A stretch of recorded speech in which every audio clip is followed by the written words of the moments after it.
6 days after the September 11th terrorist attacks, it was President Bush who went to the Islamic Center of Washington, D.C., and proclaimed that Islam is a religion of peace. At the time, the remark was barely a cause for controversy.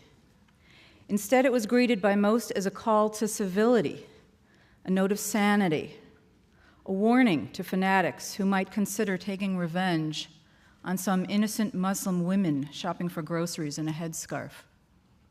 But now, 9 years later, President Bush is widely accused, in retrospect, of having succumbed to a momentary case of political correctness. Many people now believe that his Islam is peace remark was born either of ignorance or of expediency. It did not even take another successful act of terrorism to set off the season we just lived through, the endless summer of holy war. The instigation was a proposal to build the mosque at Ground Zero, or, if you prefer, the mosque at the old Burlington Coat Factory in the financial district. What ensued was nothing less than a referendum on Islam. My work means that I travel around the United States asking total strangers a lot of nosy questions about religion. I've found that this question, is Islam a religion of peace, more than any other, is now the one on people's minds. But let's acknowledge that to many, the question before us tonight is either absurd or offensive. To one camp, the question is absurd because the answer is patently obvious. Just look at the headlines, they say. If 9/11 is not convincing enough, what about the suicide bombers in Iraq, Afghanistan, Israel, Spain, Pakistan, and for God's sake, even a tourist retreat like Bali? They say, what about Major Nidal Hassan, a psychiatrist in the US Army who shot his own colleagues at point blank after he spent years studying and reflecting on his Muslim faith? Was he under the influence of psychosis or of Islam? They ask, why do honor killings seem to be a Muslim phenomenon? How could a religion of peace permit a father to order the death of his own daughter? This camp says not only is Islam not a religion of peace, it is intrinsically a religion of violence. The question is absurd, the case is closed. Yet there are others who consider the Islam and peace question not so much absurdly obvious as utterly offensive. This camp asks, how can you condemn an entire faith, a religion followed by nearly 2 billion people, because of the atrocities committed by its fringe extremists? They ask, why blame the faith when the terrorists are clearly driven more by political ideology than by theology? They ask, why do we not apply the same judgment reserved for Islam to other religions? Why didn't the ethnic cleansing of Bosnia-Herzegovina prompt widespread rumination on whether Serbian Orthodox Christianity is a religion of peace? When Roman Catholic priests and bishops were complicit in the genocide in Rwanda, the world did not blame Roman Catholicism, but the blame fell.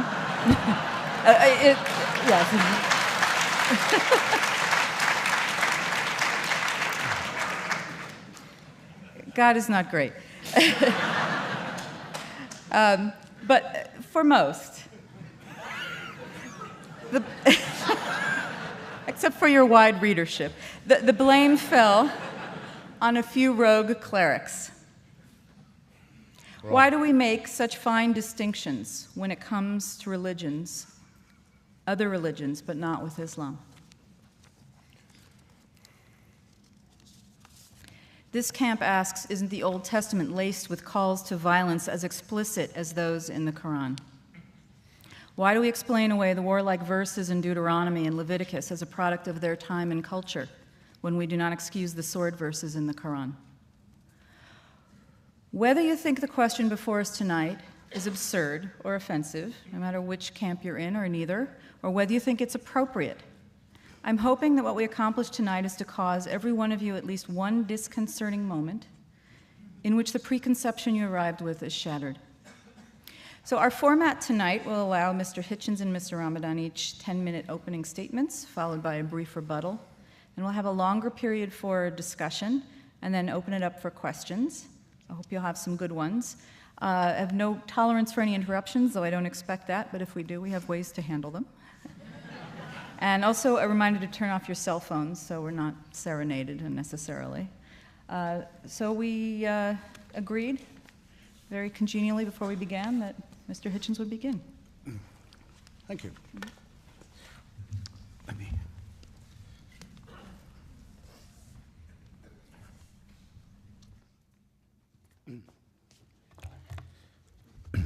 Assalamu alaikum. Shalom.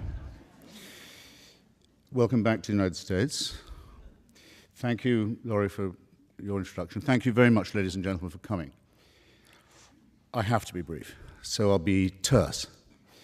Like a number of people who are students of religion, I've spent a lot of time lately, as you should if you have the opportunity, I recommend it very highly, with Professor Dermot McCulloch's History of Christianity.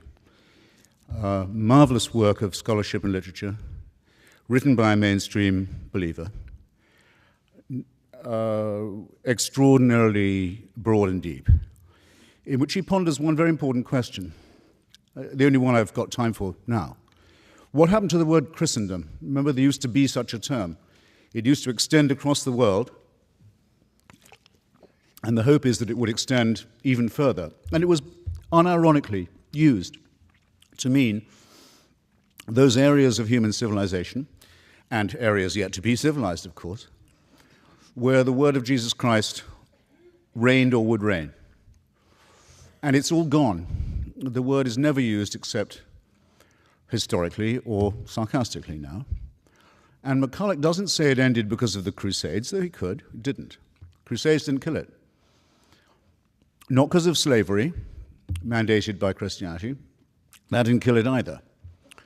Nor the mass murder of colonial subjects in the yet-to-be Christianized world. That wasn't sufficient. It didn't really end, he said, till 1914, when all the Christian empires of the world, Austria-Hungary, Germany, France, Britain, France is a slight exception to this, but only a slight one, and Russia, all of them commanded by Christian emperors, and calling upon their subjects as Christians, went to war with each other and very nearly destroyed the whole human civilization, and certainly reduced it to a point where we can't guess where we might be if it hadn't been for this extraordinary outbreak of barbarism. And out of that came the terrors of fascism and of Stalinism, of which it was the seedbed as well. I mention this partly because I want to maintain that there's no such thing as a religion of peace by definition.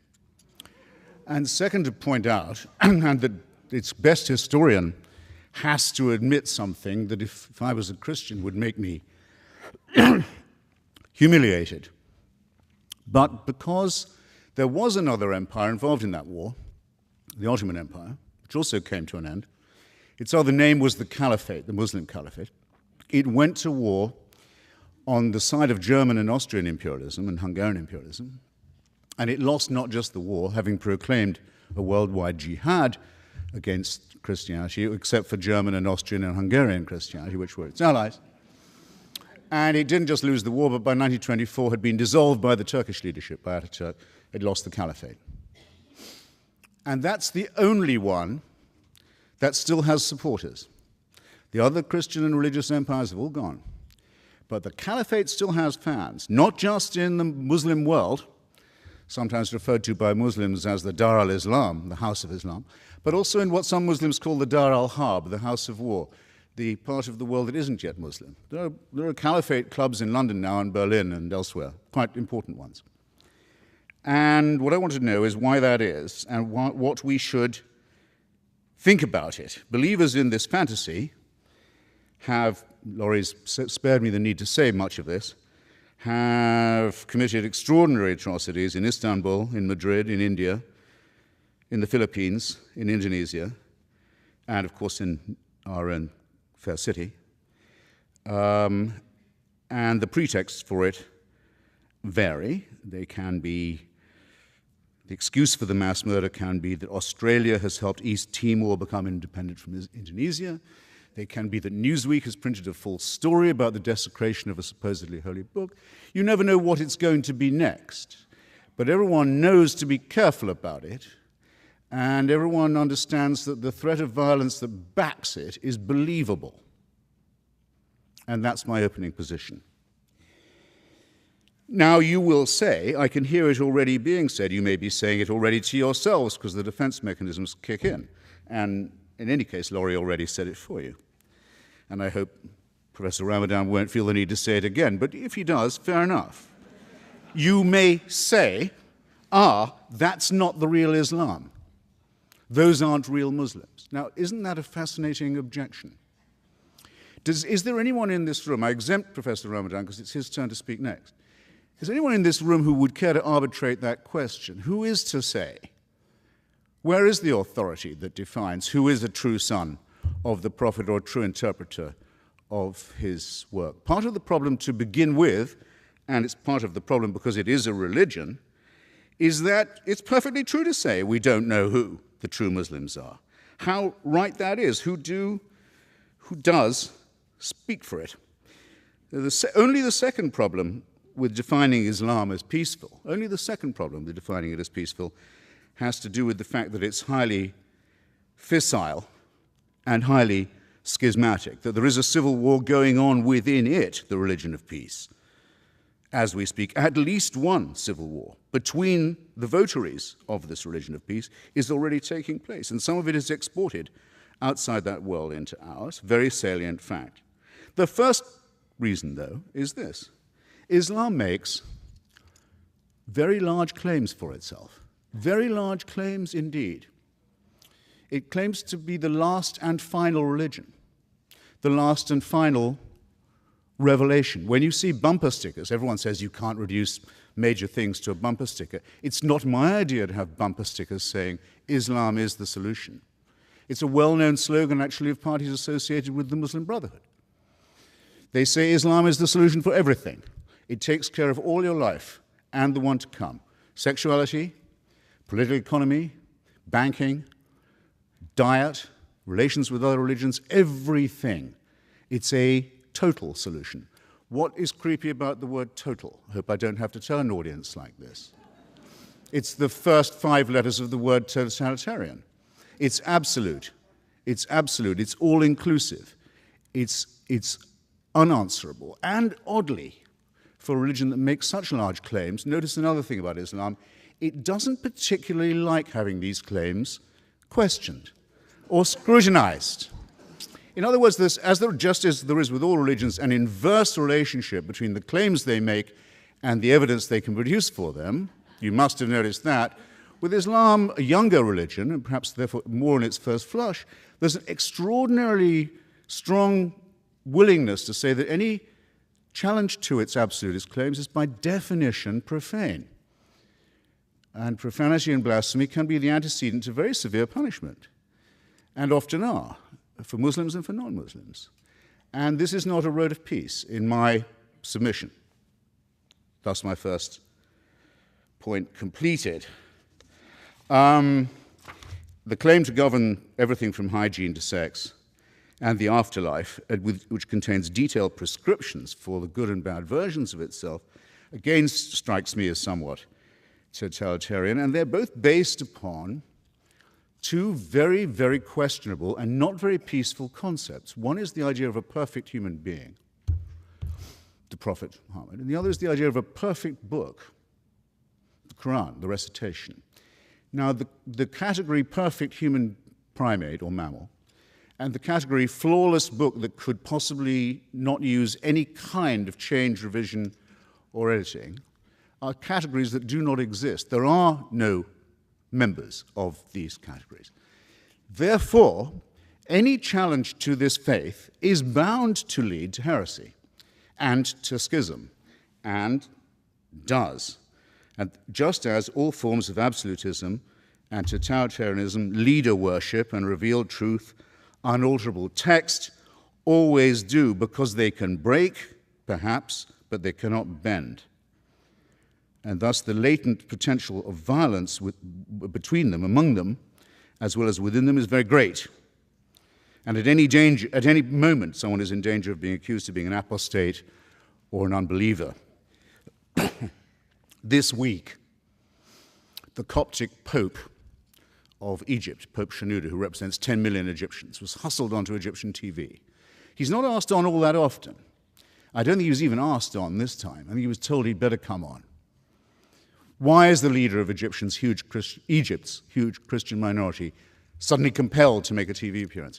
Because one of his bishops had said in an interview that he thought that some of the verses of the Quran showed signs of having been added later on and to have been later accretion.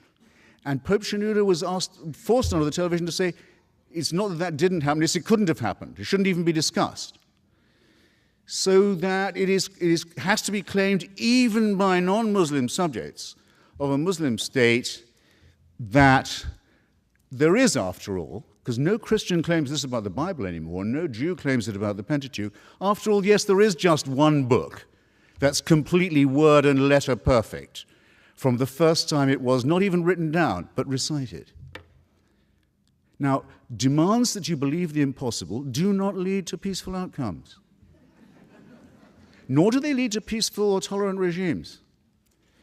And I'm not going to ask you which Muslim country you would like to live in. I don't know whether Professor Ramadan will tell us which one he would pick if he had to, because I don't have to ask you a question like that, because it's already in your mind. Can you wind up now? Yes, I can. I can, yes, and will. Shall, in fact. Sexual repression doesn't lead to peace. The idea that women are inferior to men is a profound cause of unease, let's say the least of it. All religions make some form of this claim. Islam seems to make it less apologetically than most. Claims that the world will come to an end in an apocalyptic form, which will lead to the victory of one religion or another, are not peaceful either. It's possible, perhaps, I haven't exhausted all my remarks, that the endless teaching of battle stories to children and the stories of lethal feuds from 7th century Arabia don't lead to peace, or the forcing of children to memorize and retell such stories by rote doesn't lead to peace either. It's arguable that peace isn't attainable at all. It may be arguable in some forms, and sometimes in places that religion isn't even desirable. But it will not come by the fanatical adoption of a man-made text and a man-made supreme leader. Nothing but war and tyranny has ever come from the adoption of formulae like these. The only way to moral and intellectual satisfaction, even temporary, perhaps only temporary, but of any kind at all, comes to those who are willing to take the great risk of thinking for themselves at all hazards and trying to share the benefits of that tolerance and that open-mindedness with others. And with that, for now, I'll rest my case. Thank you very much.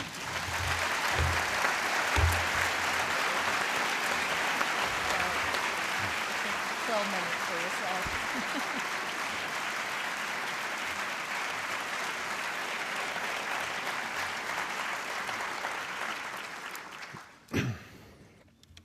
Thank you. First, thank you for this invitation here this evening, and I really also want to thank once again Oxford University Press for organizing my visit here in the States, and I won't forget ACLU and others who helped me to struggle for my rights for being here in the States and being able to speak, to listen, and to contribute to the American debate or the Western debate. And I know that among us, Jamil Jaffer is here, so I want to thank you again for this support. Let me go straight to some of the points, and I'm not going to respond straight away to some of the claims, on all the claims, but during my talk, as it is the introductory speech, let me highlight some of the points. When I got the question, of course, as a Muslim and as a believer, but as someone who is coming from within the realm of religions, it was quite clear that to put it that way was not the right question to ask. Is Islam a religion of peace, or is Christianity, or is Judaism, or is Buddhism a religion or a spirituality of peace, doesn't mean anything for me. It's not the right question. It's not the accurate question. Not because I think that there is a good Islam and a right Islam, and there are people who are acting in the name of Islam who are not representing what Islam is. This is not my point. I never said that, by the way. But the point for me is really to try to deal with a phenomenon, with religion from within, and to try to understand the dynamics and to understand the trends and to understand the diversity. So just to essentialize one religion by saying it's all about war, it's all about peace, and even, said by George W. Bush, doesn't mean anything for me. So this is one point which is important. But religions, and all the religions, and Islam among all the other religions, are dealing with human beings. And if you deal with human beings, you deal with violence and you deal with peace. You deal with violence. Because human beings, by definition, have to do with violence. They have to deal with aggressivity, with wars.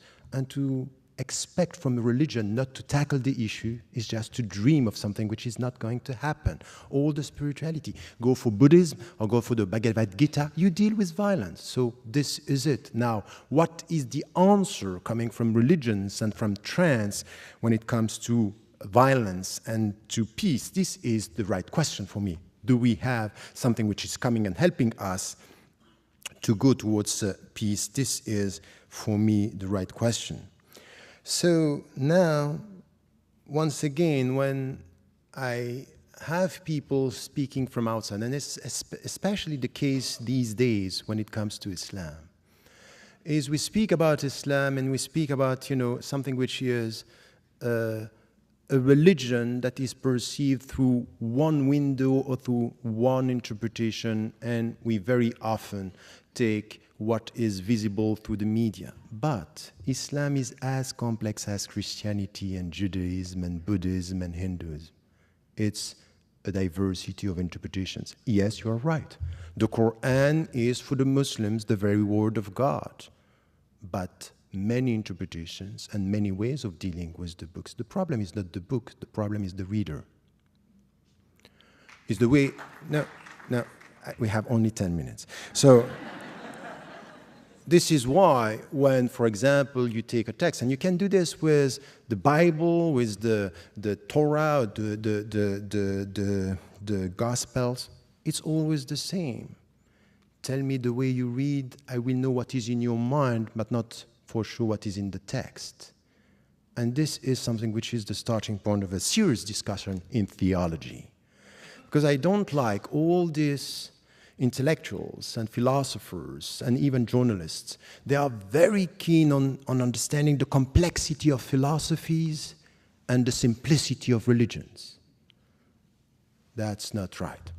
And the one to blame sometimes are the religious people themselves, because the way they present their religion is something which is all of dream and hopes and not dealing with the reality, which is a complex reality.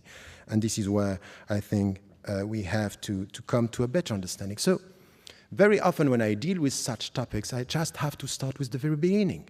We want to deal with the religion, let us speak about religious issues and religious understanding, not to avoid the starting to just to come to newspapers and headlines.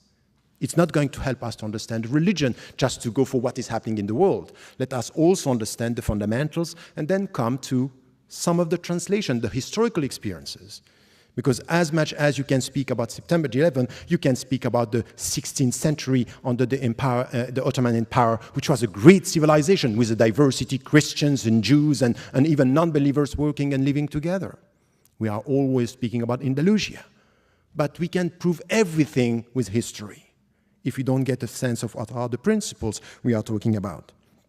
So, for example, coming from a religious viewpoint, I wouldn't say Islam is the religion of peace. I say Islam is a religion for human beings. It deals with peace and it deals with violence. And it helps the people to go from violence towards peace. It's a way towards peace, but it's not a peaceful reality, because we are not peaceful beings. We are all in tension. just to get that inner peace in us, and this is the starting point of the Islamic philosophy of human being, is really to start with your own self. Look at your heart and tell me if you are at peace or you were at peace.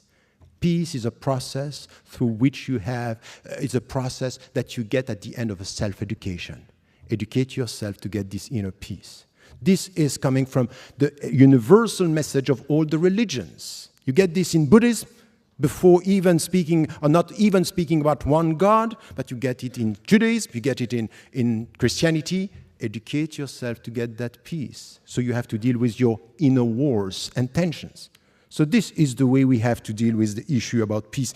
And the starting point is spirituality. Why? Because at the end of the day, it's really something which is important. And this is the difference that you can find between Islam and the Greek tradition. If you come back to Socrates, Socrates was saying your body in itself is bad. And this is why you have the soul helping you to educate your body and to master your body. In Islam, there is nothing like that. Your body is not bad, is not good, and your soul is not bad, is not good. It depends on what you are going to make out of it. It's your responsibility because you are free. Your dignity is in your freedom, and you have to use your freedom to make it bad or to make it good. Take the good decision for your body, that's good. Make the bad decision, that's bad. So it's all a question of educating yourself with your own body.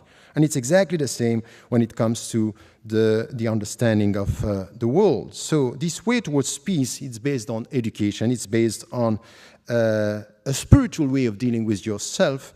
And you know what is the meaning of that? The very essence of what I'm trying to translate now is jihad. So this is something which is coming from the classical tradition. And once again, the classical tradition is helping us understand jihad is resist the bad to promote the good. And the bad is in yourself first. And then you will try to get the good. And to get the good is this inner peace. So jihad is not the way towards war, it's the way towards peace. Because you have, as a human being, intrinsically to deal with your inner wars and inner tensions. It's exactly the same in the world, that what we have to do, you will find something which is the will of God. What is the will of God? Diversity. He made you tribes and nations in order for you to know each other. But you know the risk of diversity? It could be lots of knowledge and potential wars. So you have to educate yourself to live with others and with this diversity to know each other. So you can look at Islam saying, you know what Islam claims? It's the last and final religion. It's not enough to end with this sentence. The most important thing is what Islam is saying about the other religions. That you have to remove them from the earth? No. He made you tribes and nations in order for you to know each other. So respect the Christians, respect the Jews, respect the people who were before you. So it's a call towards respect that you find also in the texts. So yes, you will have Muslims. They will take one dimension and interpret this as it is the final religion, we are not going to deal with all the others. But you cannot deny the fact that through history, Muslims, in many situations, in many historical situations, were dealing with this diversity, and we learned from the Middle Ages, and we learned from the Ottoman Empire that Muslims are able to deal with diversity and take from the Jewish tradition. Maimonides was speaking Arabic better than me.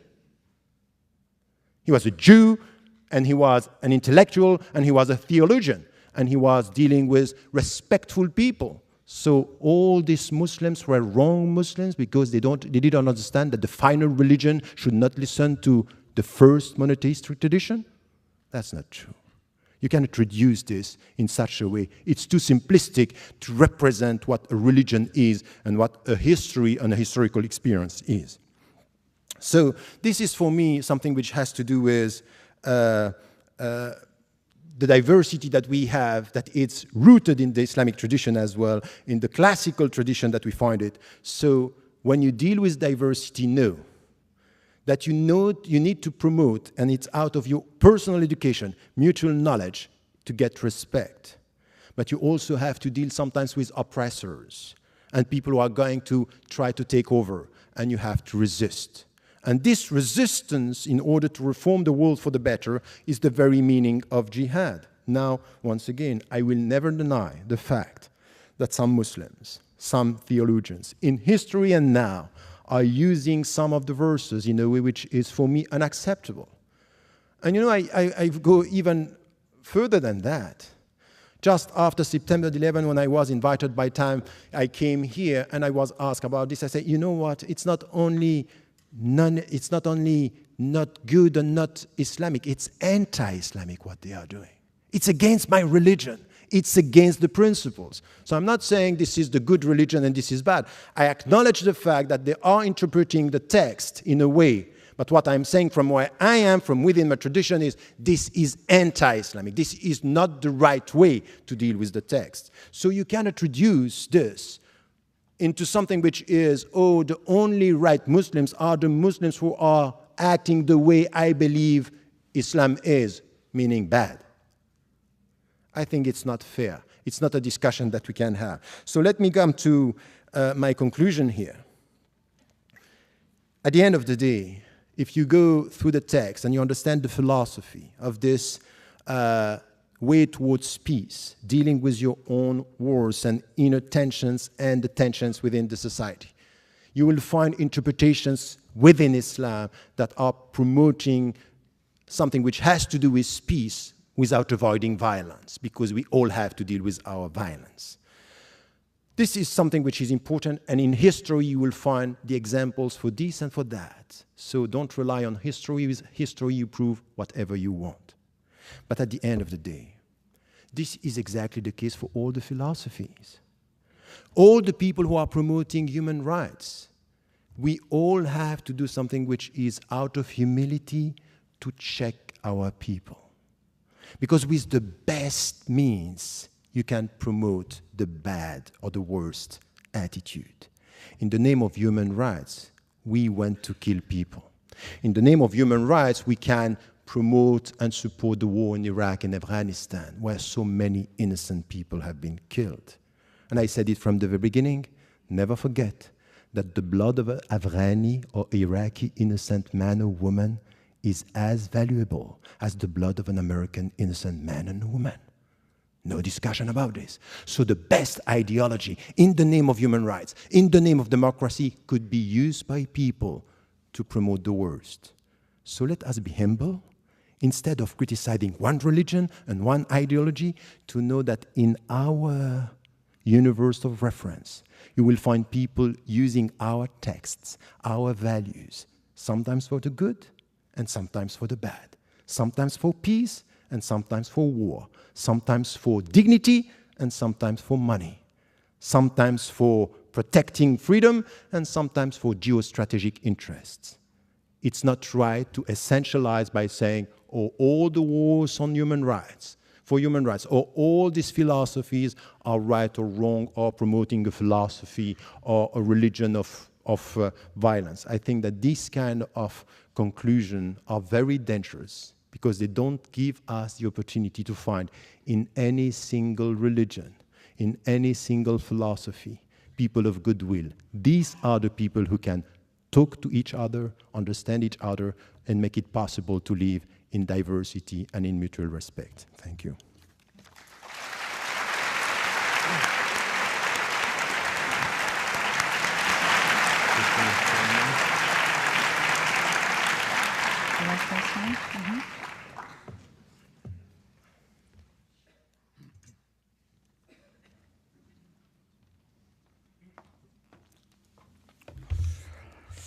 Well, I also don't think that the motion, if that's what it is, chosen for this evening, is a particularly good one. But I knew about it as long as Professor Ramadan did, and I did at least agree to speak to it, in spite of that reservation. And I make this not just as a point of self-pity, but because, for example, someone in this great city who's become used to making nice these days, Imam Rauf, who describes himself as both founder and visionary of whatever the downtown establishment is now to be called, wrote an article, I'm pretty sure it was on the eve of Yom Kippur, for the New York Times, in which he said, when you think about it, this is one of the most hand-washing statements I've yet heard him make in the Make Nice department. When you think about it, our word, Islam, is almost exact translation of your word, shalom. I didn't say it. I've never heard anyone else say it. It isn't true, among other things. Islam may have some relationship to the word salam, which can have some relationship to the word prostration or religious observance. It may, but we know what Islam means, is intended to mean, and does mean, is surrender to God. Acceptance of God's surrender, sometimes translated as submission, but in any case, the resignation to the divine will. Again, not, in my opinion, a prescription for peace, but that isn't my only objection to it.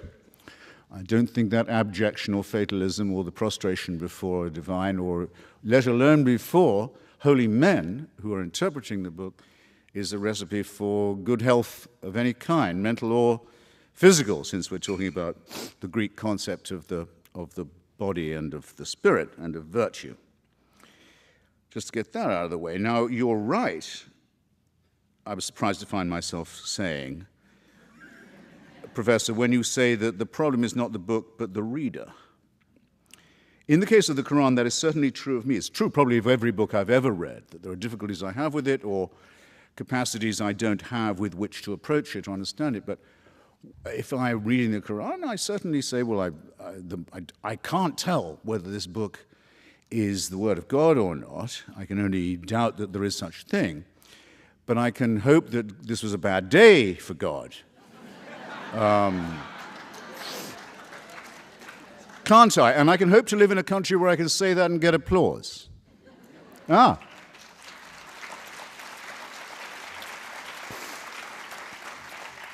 Yes, and even mirth. And don't think that it isn't a precious thing, and don't think it's being compromised. I'm coming to that. I don't like the idea of a paradise reward for martyrs. Don't like it. It's not me somehow. Don't like the account. Don't like the early accounts of village squabbles with the local Jews who've taken a look at the new claimant to be the Messiah and decided about him what they decided about the previous claimant. He's no good. He's not up to snuff. Do you think the Jews are ever going to be forgiven for that, by the way? For rejecting 2 in a row? I don't think so. And I don't see why they should hope for forgiveness either.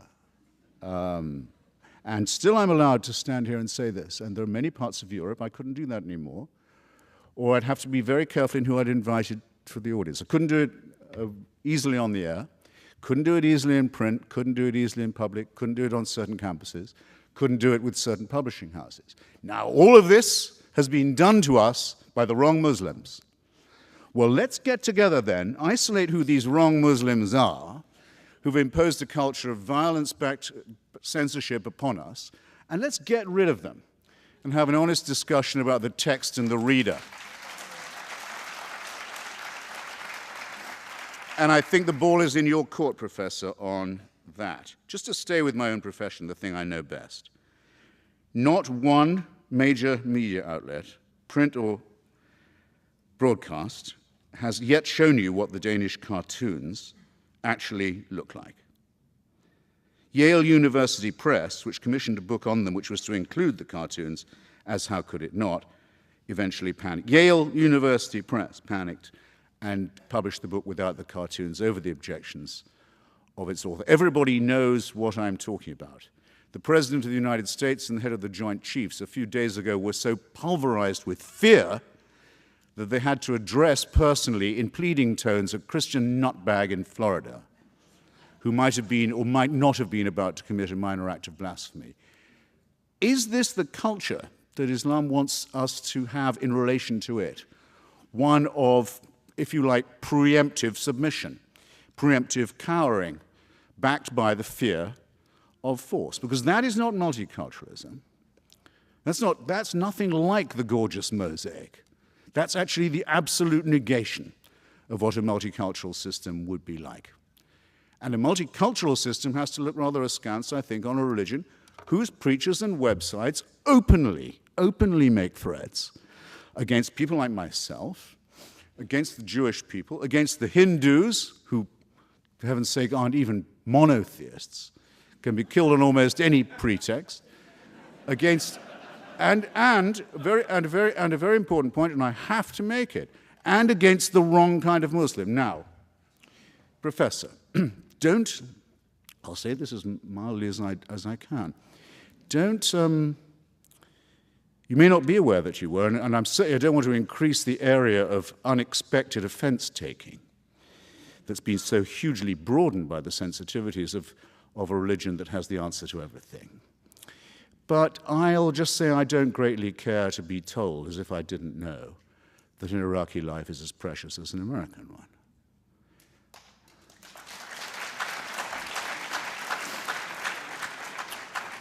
And as someone who's visited Iraq quite a lot, I had the occasion to think about it a good deal.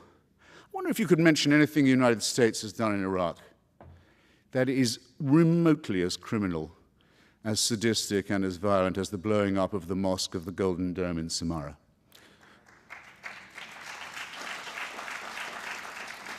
One of the holiest sites in the Muslim world, callously blown up by Sunni forces in alliance with forces who, perhaps I'd agree with them for once on this, were fascistic Baathists. Probably they got the weapons and the high explosive from them. That makes it worse, surely. Intending to start and successfully, in fact, initiating a civil war in which countless thousands of people have been killed, religious processions have been fired upon, funerals have been fired upon, Qurans, without number, of course, been incinerated, much more importantly, children, old people, and civilians. Now, where is, I just wonder, you must be able to quote it to me. Where is the Sunni fatwa against this conduct? Where is it? Where is the authoritative statement of moral outrage in the Sunni world saying this is not acceptable behavior for followers of the Prophet? I missed it. And so apparently did the followers of the Prophet miss it, because they keep on doing this all the time. They were doing it before the United States got to Iraq, and they'll be doing it after we've gone. So I'm sorry I won't be talked to in that tone of voice. And I want to know, I repeat my question, who has the authority to issue fatwas?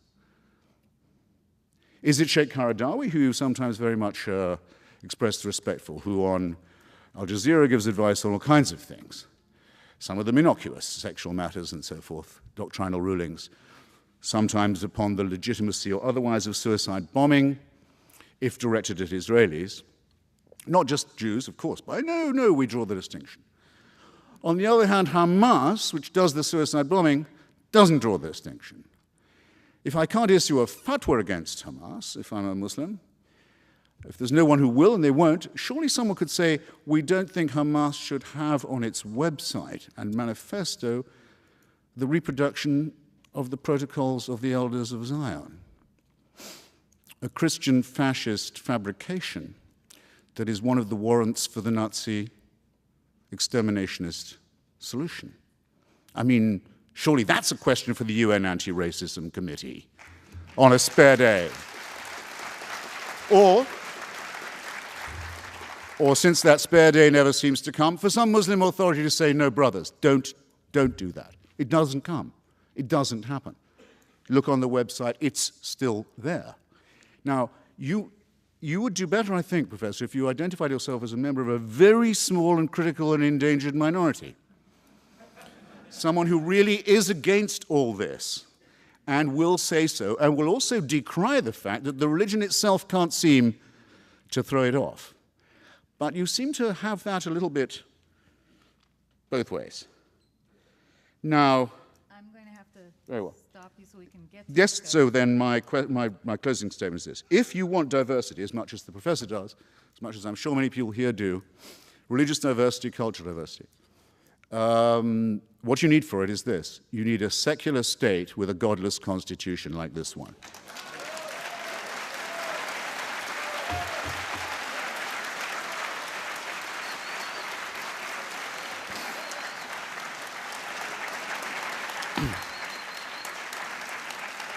To speak as you did of the Ottoman Empire as a place where there were not just Muslims, but Christians and Jews, is either not to know yourself, or to expect others to have forgotten, or not to know what it meant to be a non-Muslim under the caliphate or under any similar theocratic Muslim authority to this day. No, what we need, secularism is the only guarantee of religious freedom, and yours and that of every other Muslim we will defend.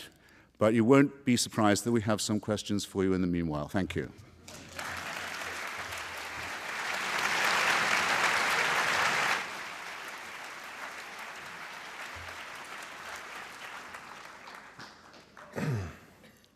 Okay.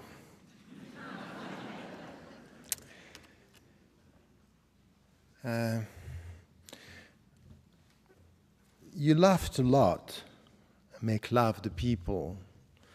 And I have a problem with, we are talking about people who are being killed, talking about people about wars, that's fine. I have a problem with the way you are putting things here. First, you know, when you said the first remark, say, okay, you know what, total, these are the first letters of totalitarianism, because Islam is a comprehensive religion, by the way, exactly like Judaism and Christianity. I never met a rabbi, a Christian, telling me you are with God on Saturday and with the devil on Monday, or what is that? But in Islam, it's as if it's all together. It's a very simplistic way of dealing with Islam. It's a comprehensive religion, but there are rights of God and rights of people, and you have to differentiate, and it's very old. Come back to Alain de Libera, the French philosopher, telling you, you know what, separating authority between what is to God and what is to human being, it's coming from Islam. And this was taught and translated into Christianity in the Middle Ages, exactly the opposite of what we think. You may disagree, but at least acknowledge the fact that there are many interpretations in history that say Islam is this totalitarian. What's that? Auto, these are the first letters of autocratic. It's not an argument. It's not serious. And as I said, yes, it's, we are talking about reading. And by the way, it's for all the texts. It's the same for the Marxists. You know quite well about the Marxist tradition. And you know what some Marxists did with the text? It means that everything that Marx wrote was bad? No. Once again, it's a serious matter here. When we are talking about interpretations, I mean it. I mean that, yes, there are people using the text in a way which is not, and you have historically to acknowledge the fact that you yourself might have read some of the text, not in the good way. So this is the second point. About now the cartoons and some of the things that you were referring to. You know, look at the Muslim majority countries and look at the Muslims and the Western Muslims. And if you look at the reaction of the Muslims living in the States or living in Europe, you cannot just say Islam was one that all the Muslims are reacting the same way. By the way, the very month of October when the whole story started, I was in Copenhagen and I said to the Muslims, take a critical distance and don't be involved in this. You don't like it, but let it be, because this is freedom. The point is that you are not making because you are reducing something which is, oh, the cartoon was all about freedom of expression. You don't speak about the instrumentalization by politicians and governments in Muslim majority countries and even in the West about the whole story, because this is too complex to be put in. So many authorities, many scholars, and then you come with who are the Muslims who are able to speak. If you read some of the things that I'm doing or writing, you would say that, yes, I acknowledge the fact that there is a crisis of authority in Islam. But please, don't tell me today that you didn't hear the Muslim voices around the world criticizing and saying this is unacceptable to kill the people in the streets in New York, and the condemnation was widespread by the scholars. If you don't hear, of course, there's, you know, not less than 12 councils of Muslim scholars around the world, from Amman to Istanbul to Paris, Dublin, were condemning this. It's as if they don't speak. Because at the end, when the people are calling to kill for killing, they are heard. But when people are condemning what is done in the name of the religion, it's as if they don't speak. It doesn't make the headlines. But I'm telling you that some scholars did it and said it, and I was one of them. And you know what is very interesting in the whole discussion? That when the people like what I'm saying, say, you know what he's saying is good, but he's alone. Minority, it's open, but he's alone. But when the people don't like what I say, you know why? He has huge followers. So depending on if you like or not what is said, you have followers or not. So I can tell you something, that the mainstream Muslim presence in the West, in many Muslim majority countries as well, acknowledge the fact that they are critical towards the use of the religion. Now, many Muslims, yes, would support, and I did this, and by the way, I was banned from this country mainly for that, are saying, for example, that the Palestinian resistance is legitimate. And I said that, and I repeat this here. But I also said that the means used to kill innocent civilians and innocent Jews in Israel, I cannot accept that. Have you heard that? I said it. So,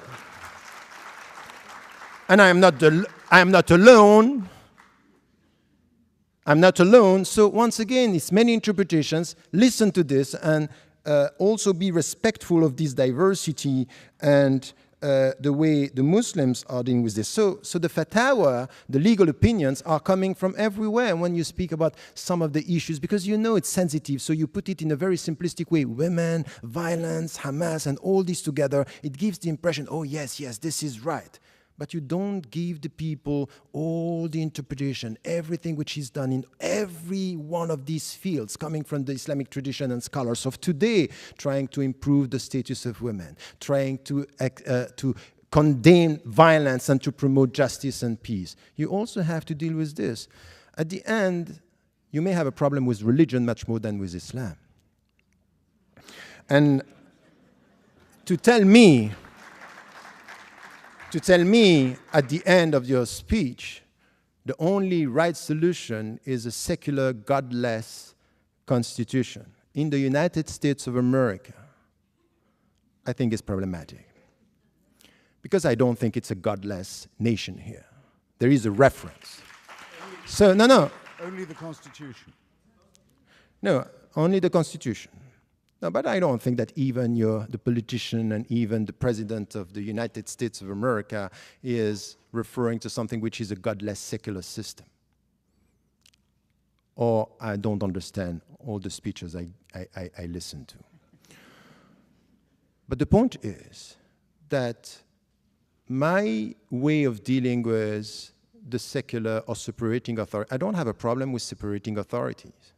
I don't have a problem with this. And it's even my solution in Israel and with Palestinians. I want one state where the people can live together under the same rule of law. But it's as if we agree on this in France, but not really in Israel, because it wouldn't be Israel. So it's a selective, not consistent approach. I want you to say this everywhere in that way, and then you are saying it, but I would say that the people who are uploading sometimes, they want this for some and not for all. So let me tell you something. I'm critical from within, and I think that I'm far from being the only one. And from within the Islamic tradition, listen to also, for example, the Western Muslims, who the way they were dealing with the September 11th, the way they were dealing with the cartoon crisis, the way they were dealing with fitna.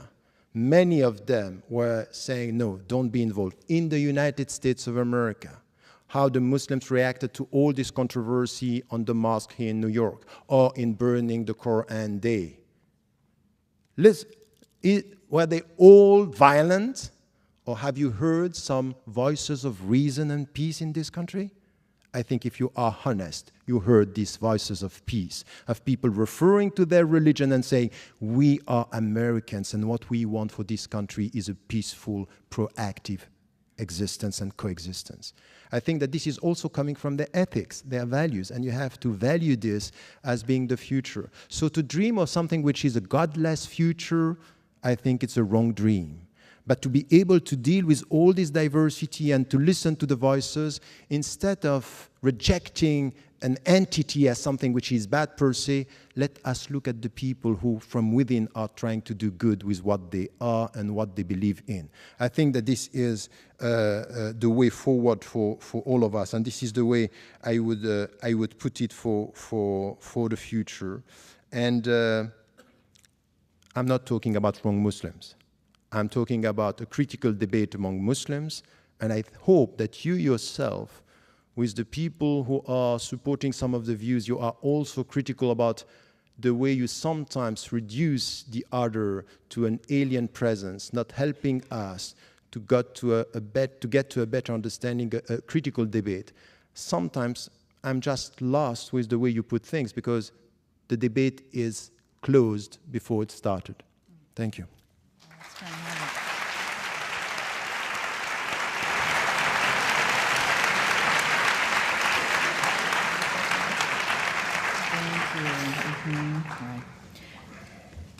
We're going to try to get to the core of some of what you raised, and then get to some questions. That ran long, but I think it was very fruitful. I want to distill something that came up here. Two important things. One is the question of authority in Islam. A scholar once told me that he thinks the problem with Islam is that every Tom, Dick, and Harry can give fatwa, and that there's no pope, there's no magisterium, and so in some ways what you have is leadership by whoever has the biggest audience. Now, right now, one of the most revered scholars is Yusuf al-Qaradawi, and he says he takes an opposite position from Professor Ramadan on the question of suicide attacks in Israel. He has a program with 40 million listeners, and he has a website. And he says that suicide attacks on Israeli citizens, even women and children, are acceptable because all of Israel is a militarized society and all citizens are combatants. So the question here is, he's got this very large audience, and since there is no arbitrating authority, there's no single authority, is not what Islam becomes whoever has the biggest audience, has the sway in what the faith is? I think that I think it's true. If we look at what is happening now in the Muslim majority countries as well as in the West, that there is something that we can call a crisis of authority. In the book Radical Reform, I'm tackling this from many viewpoints, and not only from political discussion. It's really even in our way to deal with sciences, human sciences, ethics, we have this problem. When you don't know how to manage diversity, it ends up with division and not knowing who is leading. And this is the way. We don't have a church, so we have diversity in Islam. So we have to know how to manage this, and it's problematic. And I would say that if you look today at what is happening, even though we have this crisis, if you look today at what is happening around the world, you will see that we have many councils. Still, the mainstream is not promoting, violence and extremist views. The mainstream is promoting, what is said, for example, about Western Muslims or Muslims living in Muslim majority countries is about transparency, no corruption, democratization. This is the mainstream that is coming. Now we have voices. And you speak about Yusuf al-Qaradawi, and you were saying that I was one of supporters of him. I have one position in everyone and everybody I'm dealing with, in history, in the past, and as is in the present. I read what is said, and I try to be selective. So, for example, on that point, killing, I said no, I disagree. On identity, and when he once was very harsh with me saying, no, we have one identity and it's Islamic, I said, no, we have multiple identity. I'm Swiss by nationality, Egyptian by memory, Muslim by religion, European by culture. These are my identities. He didn't agree. So I talk to people, but I know that on this, for example, in Israel, I disagree with him, but you cannot reduce Yusuf al-Qaradawi in the world today to this position, because he had many other positions on women, on the society, on democracy. he is promoting something which is, he called democracy in the Muslim majority country, that you have to consider by saying, okay, on this we disagree, and on that we need to have a critical debate. You cannot just, because one position, we don't like one position, we remove the people from the landscape. No, they are part of the landscape and they are heard in the Muslim majority countries. So this is my position on that. Well, I'm certainly not going to criticize Islam for not having a pope. And in fact, it would be your vis-a-vis in this discussion was horribly in error in any case, in that Christianity never had only one pope, and still doesn't. I mean, there were several Catholic claimants to the papacy at different times, just among Roman Catholics, but today, I mentioned one of them, the Pope of the Coptic Christians based in Cairo. The Eastern Orthodox don't call their leader the Pope, they call him the Patriarch, but the Christian world is full of Pope types, usually anathematizing one another. The Pope is just the word that innocent Americans use for the man who claims to be the leader of the Roman Catholics.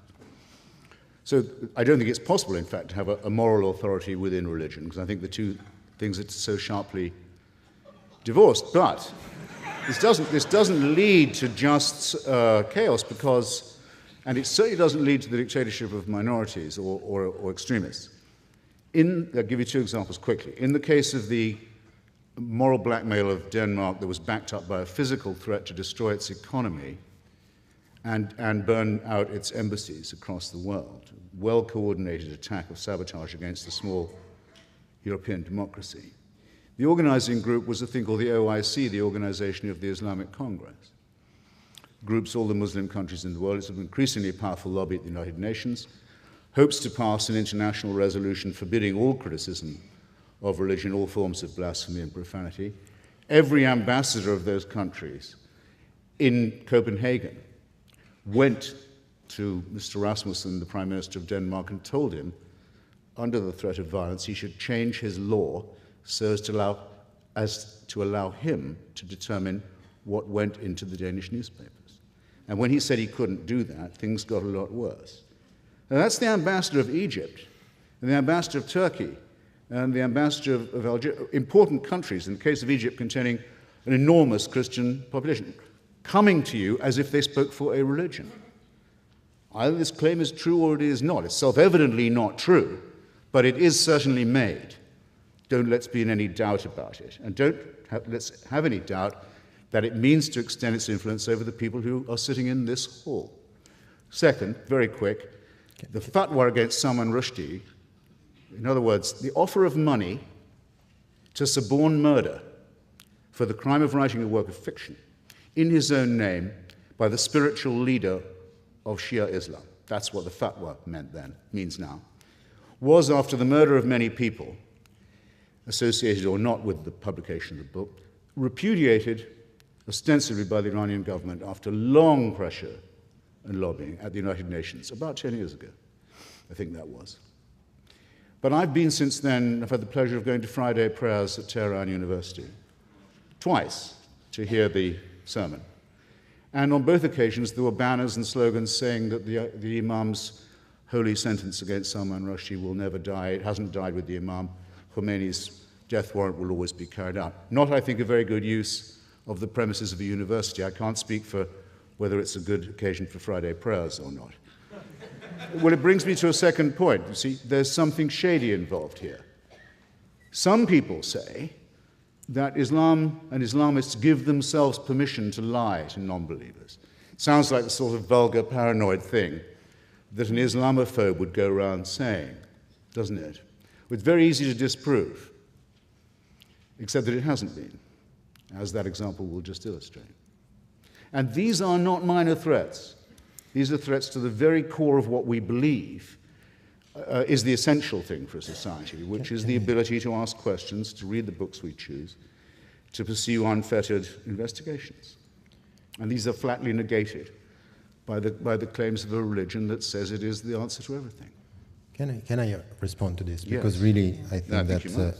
Is no, this the taqiyya question? No. The taqiyya question is no, the point is, on the cartoon issue, the way you are translating things is problematic. Let me just come to some of the facts here very quickly. The first thing is that it happened in October that the cartoon were published. Between October till January, nothing happened. And I met the Muslim organizations in Denmark, and I told them, and many were of the opinion, don't react. The ambassadors of Muslim majority countries and Arab countries mainly asked the Prime Minister to meet with them. He refused. And my position that he made a mistake here, because he should have met them, telling them, I have no say in this. It has to do with freedom of media. This is not of my business. He didn't do this. They took it as humiliation. They went back. They bought the tickets. No, but look. Easily. No, let me finish, because we will come to the point here. They went back and they bought the ticket of a group of Muslims, among them Muslim leaders in Denmark, to go to Muslim majority countries to just present what was done. Tell me, Egypt is ruled by Islam? Is it Islam which is used there? Mubarak is a secular president, isn't it? Syria is a Muslim leader or is a secular state?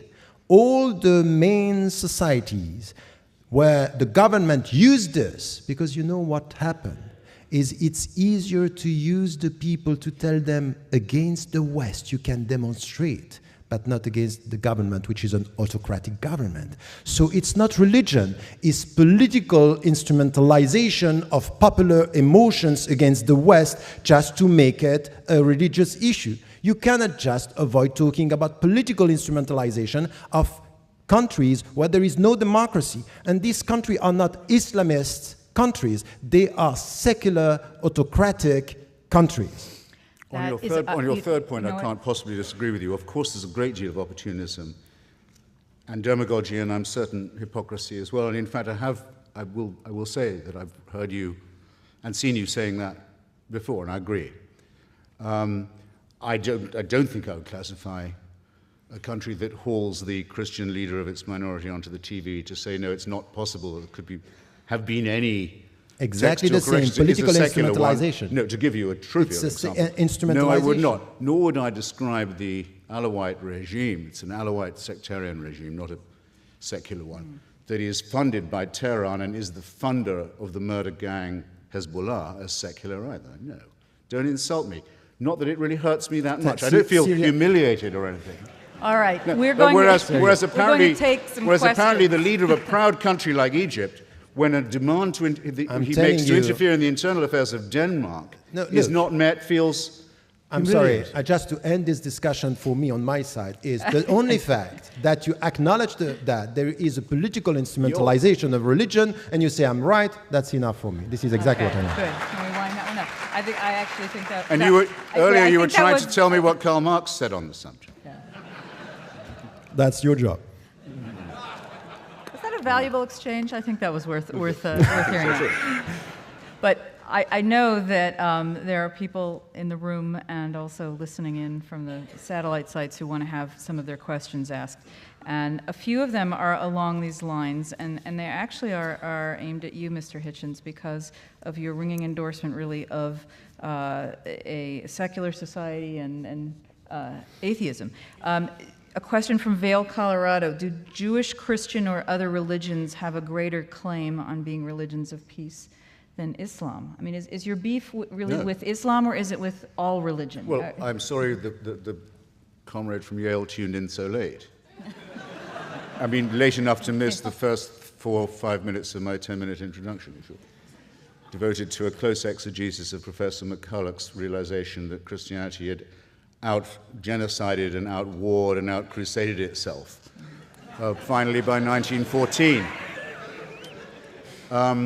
If you care to pick up, I think you might be able to, and I'll sign it if you will, pick it up. My book, God is Not Great, you will find a discussion of the warrants for slavery, murder, genocide, and land theft that occur in the books of Moses, and that are an ineffaceable offense to any civilized person.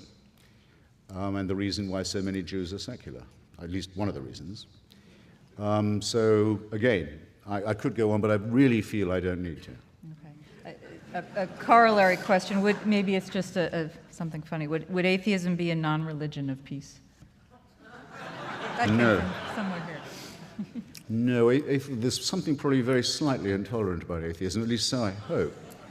I might just say, though, because I really think Professor Ramadan misunderstood me. When I say the American Constitution is godless, I was quoting the title of a famous study of it by Professor Israel Kramnik.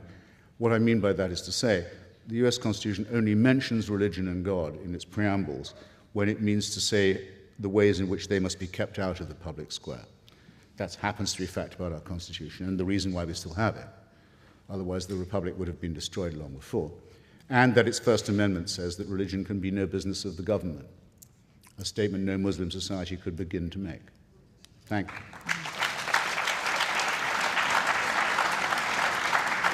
But once again, you can just refer to the Constitution and you will have Muslims just referring to text and avoiding the practical consequences and sometimes the policies that are promoted in one country. And remember that the previous president, George W. Bush, was talking when going not for the same reasons as you, or not from the same source, because you were supporting the war in Iraq, but he was doing it in the name of God. So the Constitution here is not preventing someone from within to speak in the name of God, even if he's supporting exactly the same thing that in the name of the peace that you are promoting, you were for the war in Iraq. I can't imagine you're going to defend President Bush here. Well, from that, from that charge, I can. No one was ever summoned to vote for the war in Iraq in the name of God, and the president's own church, as well as every other Christian church that I know of, was opposed to the war, for whatever little difference that might make. None to me. I think this one is for Professor Ramadan. Why are there no progressive Muslim majority countries with rights for women and homosexuals, etc.? Go ahead. No, I think that, once again, if you look at the Muslim majority countries, we cannot just have something which is a monolithic vision of what is happening. What is happening now in Muslim majority countries is really, before just looking at some dimensions of, the rights of women within or the rights of homosexuals, for example, is really to look at the situation in the whole society and the way it's progressing. Now we have the great majority of the Arab countries, they are under dictatorships. There is no freedom. Religious or secular society, this is the same for all. So if you look at this and you are expecting from within an evolution in this society, forget about it. Look now at what is happening in Turkey. Turkey is changing, moving towards something which is a more democratic system. And you see within that are rights and discussion and critical discussion that are possible. So I would say that you cannot essentialize history and say the Muslims cannot do this. It's evolving and it's changing, and it depends where you can have this kind of discussion. And the first, because there are priorities, the first is really to go towards democratization and transparency in the Muslim majority countries. And if you go to Indonesia, even though we are far from a perfect system, you have much more discussion in Indonesia today about the principles, the critical reading of the text than you have in Arab countries. So I would say it's evolving, there is no status quo, and now what is also interesting is look at what the Western Muslims living in democratic system, when they can express themselves, when they are enjoying freedom and they are not under the political pressure, what they are producing as the Islamic contemporary thought. It's moving. We are talking about citizenship. We are promoting women's rights. We are promoting the rights of the people to live and to be respected without discrimination. So look at the different historical setting and you can see that it's moving and it's changing, and there are new answers for new challenges coming from Muslims. Are you saying Turkey is moving in a progressive direction as it becomes more Islamist? Is that what you're saying? That's quite interesting, the way you translate what I said. Yeah. it says much more about what you think than what I said. But Well, wait, let me finish. You said it was moving in a more she- progressive let- direction. No, what I said is that even the people who are now leading the country, that they are referring to Islam and they were perceived as Islamists. Now we don't know how to call them. Are they Islamists, or are they moderate Muslims, or are they ex-Islamists? The point is that no one here can deny the fact that not only the government, because we can be and we should be critical towards the government, but the people around and the intellectuals in Turkey and within even the party, you have new thoughts, and they are coming with something that we didn't see even in the Muslim majority countries, in the Arab countries. So speaking about the rule of law and democracy and transparency, separating and promoting what they are trying to promote, and to be in tune today with the European principles. And I would say this is the only thing for me which is important. If, for example, Turkey is abiding by the European rules,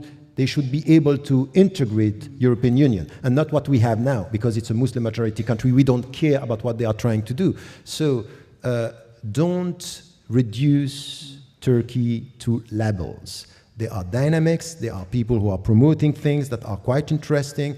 I went there many times, and I can tell you the women in Turkey, the Turkish women, for all the trends, not only, from the secular, for the Islamists, everywhere they are promoting a better understanding of Islam, a better acknowledging and resisting discriminations, and trying to work for more autonomy. And I would say this is what I said, and this is what I promote.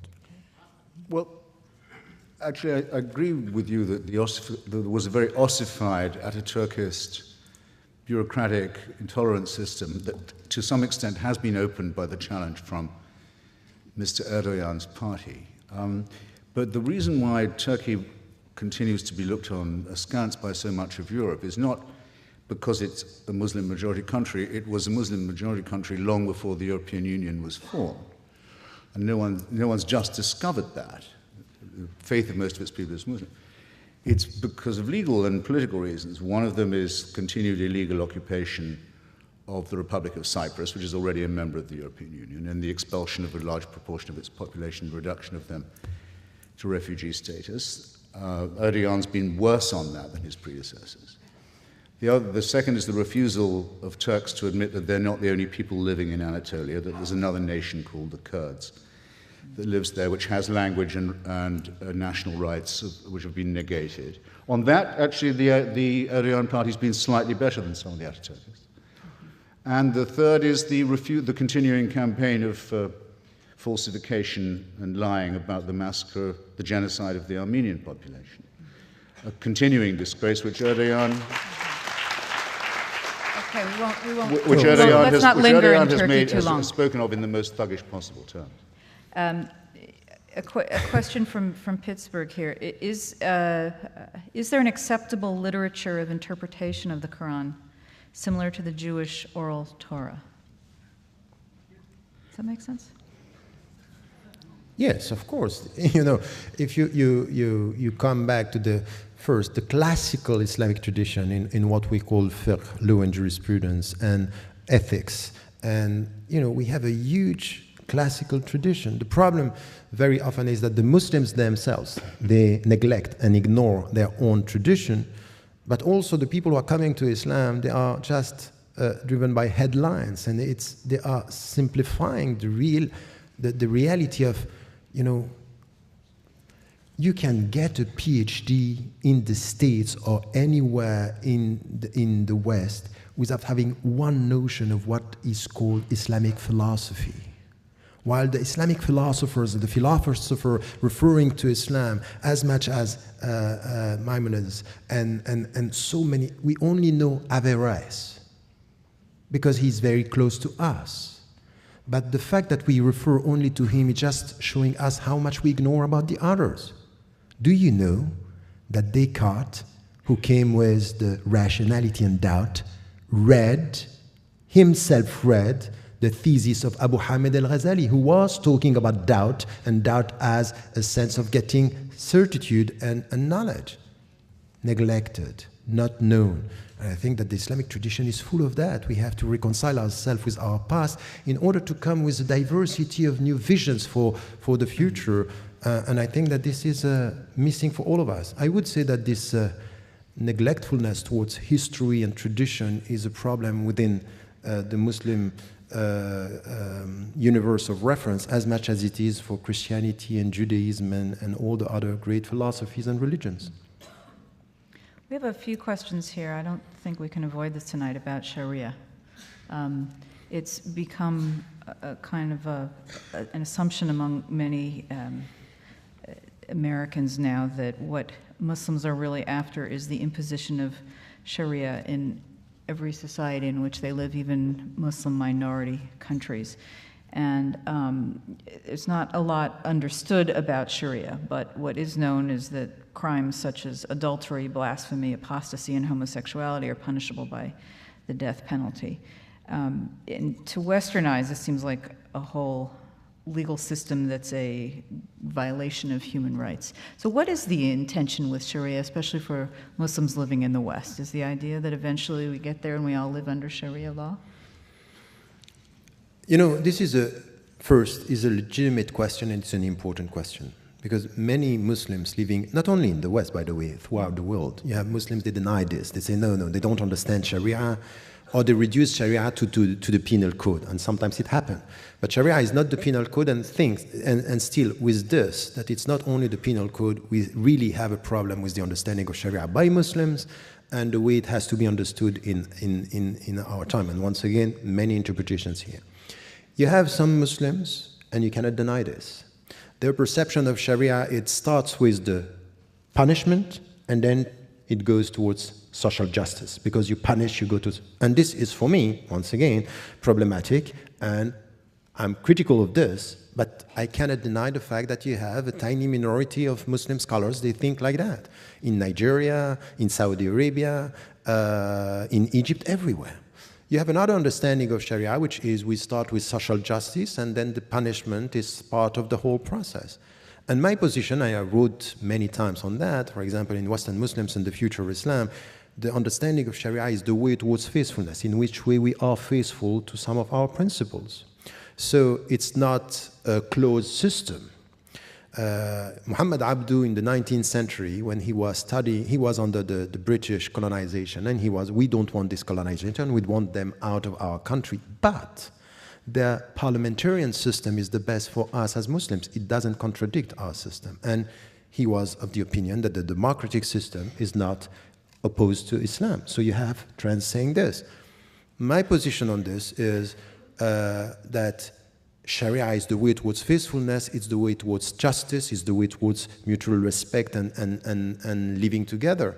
So this is why, for example, when I read the American Constitution or any European constitution today, and it is said all the citizens, men and women, black or white, should be treated equally by law, this is my Sharia. I'm not going to change this. So the point for me is when the principles are respected, and the principles of justice is something which are not two systems that are opposed, they are principles that are common, that we can live together. So this is where, from an Islamic viewpoint, from within the Muslim communities in the West, you will see that the mainstream position coming from all the Muslim organizations in the West is we abide by the law of the country, we are loyal to our country, and we act as active and responsible citizens within the country. And the only thing that we can say today is look at the facts and the figures and not only the perceptions, because I was shocked at what I got as an image. I didn't think that this could happen in the States, what we had with the community center in New York by people saying Islamization of America. I saw this in Europe. I thought it was impossible to have it here. And then it came here, meaning that the people are scared, there is a great deal of mistrust. These people are silently colonizing us. So this is where the Muslims, and this is why your question is important, should come and say, look, we are American citizens, we abide by the law, we respect the Constitution, we want to be treated equally, mutual respect and equal rights, no discrimination for any religion or no religion at all. This is the way it should be. And if you look at facts and figures, millions of Western Muslims today are just abiding by the law, and they got the 3 L's that I'm talking about in the book. Is the first, they abide by the law. The second, they speak the language of the country, English as you speak English, or German or British, they speak the language, and they are loyal to the country. They want the best for their country. This is what it means to be a Western Muslims or Western or Muslim Europeans or Muslim American. And I think that the Muslims should also speak out about what they want, but they also need to be heard when they say things like this. Because I have been repeating this for 25 years. And after 25 years, what I get is, smart guy. He has a double talk. He say this, but he means something else. So if someone is telling you always, when you say something, that you have something else in mind, there is no discussion. This is, once again, the end of the discussion, because the point is that there is no trust. There is no potential discussion and critical discussion. And by doing this, let me tell you something which is also important. It's very counterproductive. Because at the end, there is no dialogue. It's not possible to talk, because if you talk and say, you talk in a good way, it means that you have bad intentions. And if you speak in a bad way, now we know your intentions. So what do you do? What are you going to do? Could we accept that as a closing statement from you and let Mr. Hitchens make his? Oh, goodness. Because we've gone over? So That's fine. I think that's a fine closing statement. Thank you.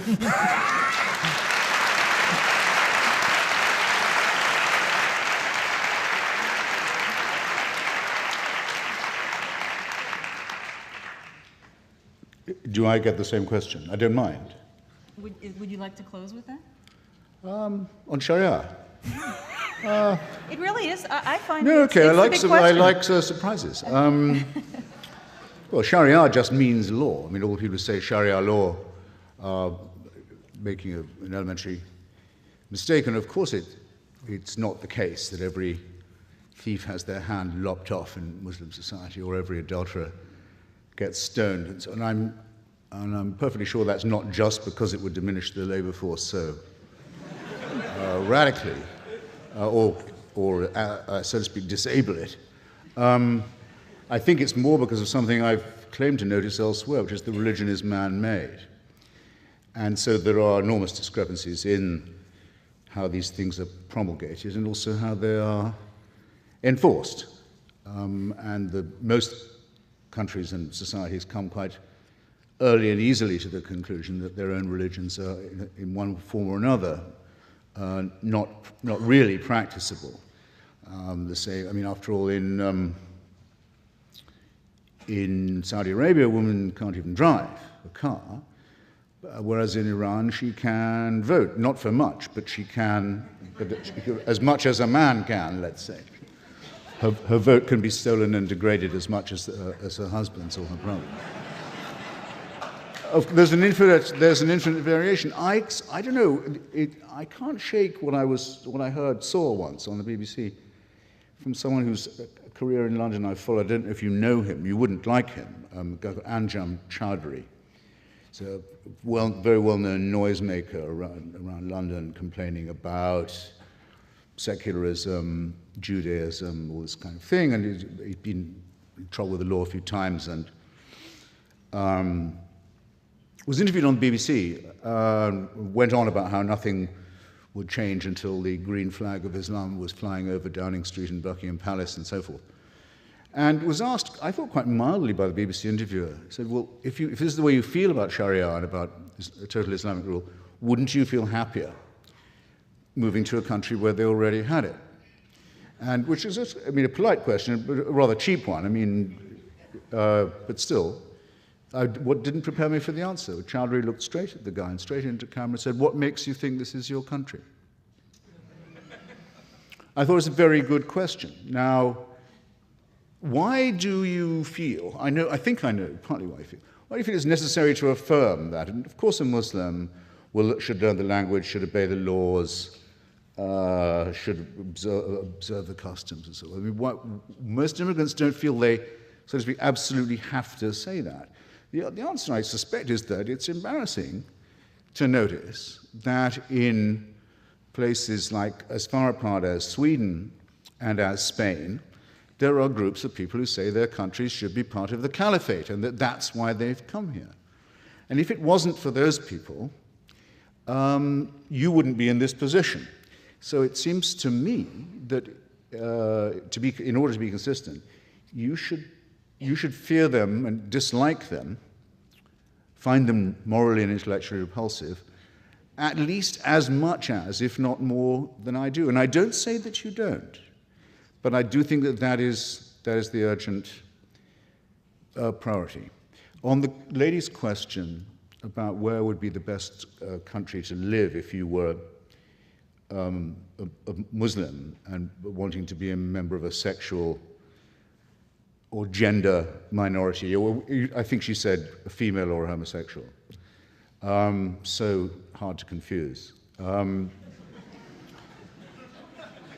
Actually, the easiest place for you to live in that case would probably be, I was thinking about it while Professor Ramadan was talking, would probably be, this will be my closing statement, would almost certainly be either Bosnia-Herzegovina or Kosovo.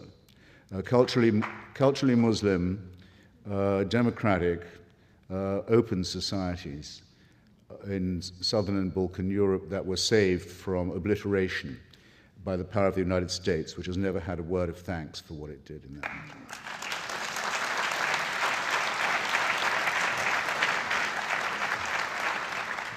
And which remains a secular country with a godless constitution.